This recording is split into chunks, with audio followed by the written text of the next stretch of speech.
আউযু বিল্লাহি মিনাশ শাইতানির রাজিম। বিসমিল্লাহির রহমানির রহিম। আলহামদুলিল্লাহি রাব্বিল আলামিন।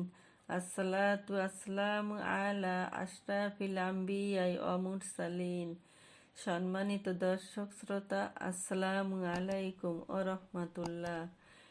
প্রথমেই আল্লাহ তাআলার শুকরিয়া আদায় করছি, যিনি মানবজাতিকে সৃষ্টি করে তাদেরকে হেদায়েতের পথে চলার জন্য দান করেছেন মহাগ্রন্থ আল কোরআন।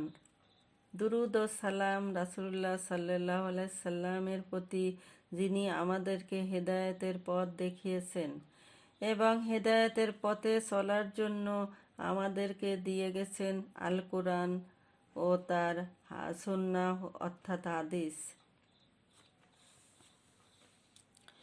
হযরত আনাস রাদিয়াল্লাহু তাআলা আনহু থেকে বর্ণিত, একবার ৩ ব্যক্তি রাসূলুল্লাহ সাল্লাল্লাহু আলাইহি সাল্লামের ইবাদত বন্দেগী সম্পর্কে জ্ঞান অর্জনের লক্ষ্যে তার স্ত্রীদের কাছে এলো। যখন তাদেরকে জানানো হলো রাসূলুল্লাহ সাল্লাল্লাহু আলাইহি সাল্লাম কেমন ইবাদত বন্দেগী করেন, তখন তারা তার সামনে নিজেদের ইবাদত বন্দেগীকে অত্যন্ত কম ও নগণ্য মনে করল। তারা মনে মনে বলল, রাসূলুল্লাহ সাল্লাল্লাহু আলাইহি সাল্লামের সামনে আমরা কোথায়? তার তো আগেও কোনো গুনাহ ছিল না, পরেও কোনো গুনাহ হবে না, আর আমরা তো নিষ্পাপ নয়, কাজে আমাদের বেশি করে ইবাদত বন্দেগী করা উচিত। এরপর তাদের একজন বলল, আমি সব সময় নফল ইবাদত করে পুরো রাত কাটিয়ে দেব। আর একজন বলল, আমি সব সময় নফল রোজা রাখব, দিনের বেলায় কখনো পানাহার করব না। আর একজন বলল, আমি সব সময় নারীদেরকে এড়িয়ে চলব, কখনো বিয়ে করব না। রাসূলুল্লাহ সাল্লাল্লাহু আলাইহি সাল্লাম যখন এসব জানতে পারলেন, তখন তাদের কাছে গেল এবং বললেন, তোমরা কি এসব কথা বলেছিলে?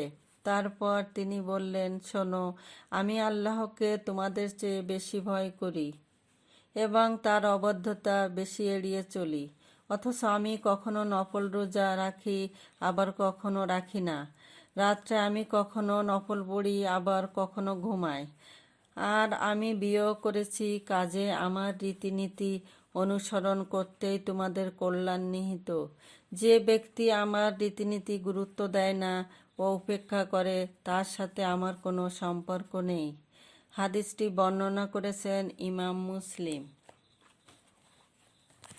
পরিশেষে আল্লাহ তাআলার কাছে তাওফিক কামনা করি যে আমরা যেন বৈরাগ্যবাদ বর্জন করে রাসূলুল্লাহ সাল্লাল্লাহু আলাইহি সাল্লামের প্রতি প্রকৃত আনুগত্য করে তার দেখানো পথে সকল প্রকার ইবাদত বন্দেগী করে পরকালের কঠিন অবস্থা হতে মুক্ত হয়ে জান্নাত পেতে পারি।